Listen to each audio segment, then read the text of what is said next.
do.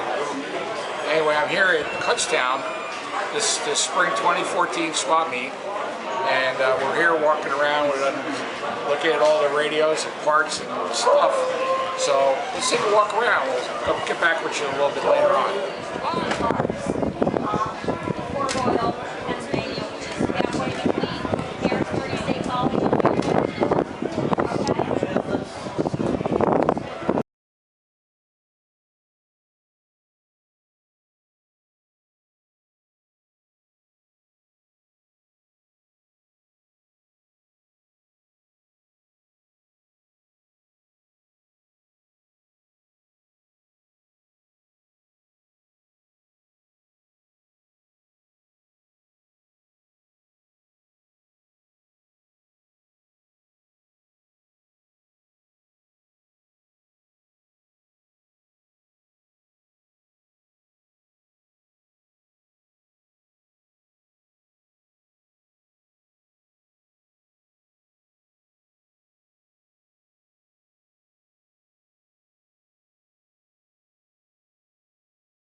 These fine gentlemen here are with that. This is your outfit here, American Jukebox Society. You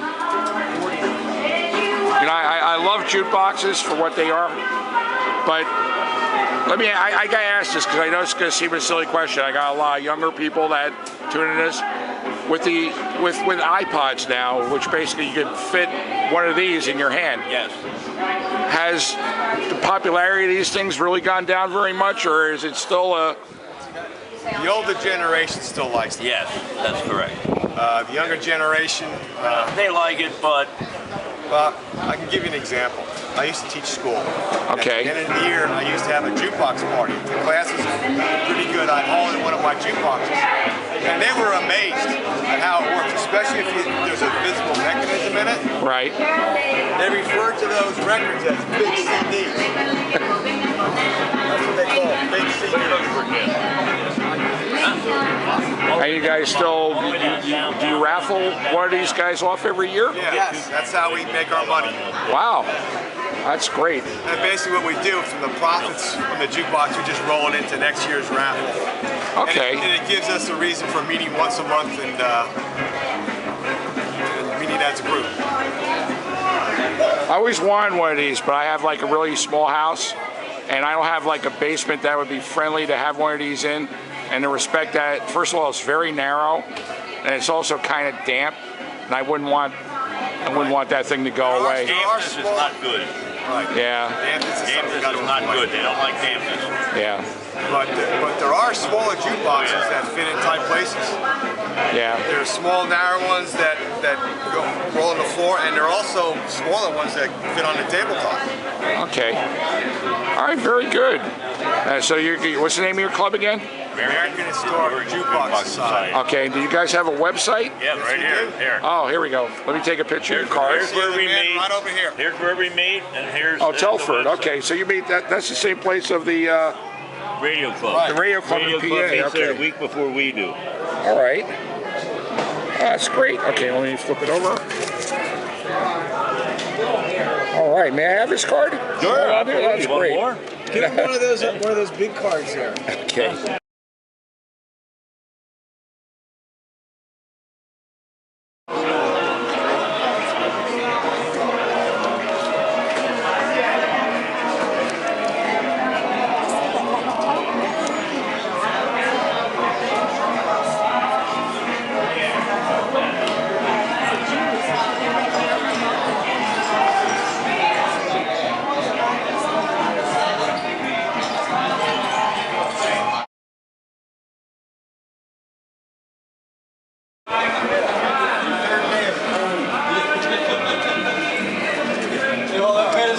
Megan still isn't healthy.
Oh, remember this guy? Yeah, we got him out of jail, and he's going to tell us about this great piece he found while he was in there. I bought this morning. This is a Zebra or a Zenith Cobra-matic micro adapter. Okay. And the way it works is you slide this whole thing on top of the turntable. The spindle goes through this hole. Okay. There's a wheel underneath here that makes contact with the turntable. Right. And this is an adapter to go from 78 to 33 or 45.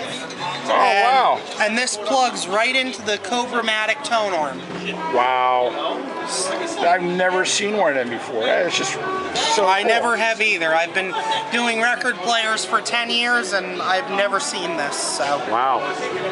That's so neat.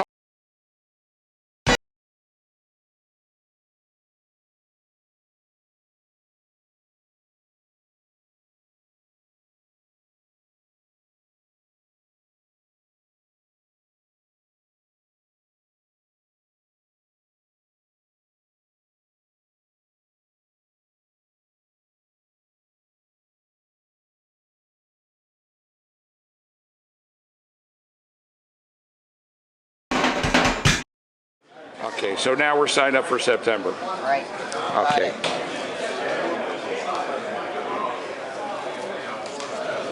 See, now you're not in it.